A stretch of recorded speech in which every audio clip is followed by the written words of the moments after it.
好啦，嚟到第19題啦，就問你邊啲係 global warming 全球增溫嘅證據呢？3個 option， 咁有啲伏嘅就同大家睇下啦。第一個係 retreat of glacier， 冰川消退，咁係咪呢？咁你諗下啦，南北極都暖咗嘅情況下呢，北極自然會融冰啦，南極都會融冰啦，冰川咧係的確會消退嘅，咁所以1係啱嘅。好啦，2啱唔啱呢？風暴增強 intensification of storms。咁大家記住喎 global warming 底下咧，海水係會暖咗嘅，海水係暖咗咧，係更加容易去培養一啲更加強嘅颱風啦。咁所以 storm 係的確係強咗噶，風暴的確會增強，所以2都係啱嘅。3係植物延遲發芽 delay in plant germination。咁係咪呢？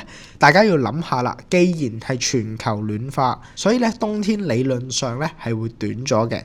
咁所以咧冬天係會提早結束。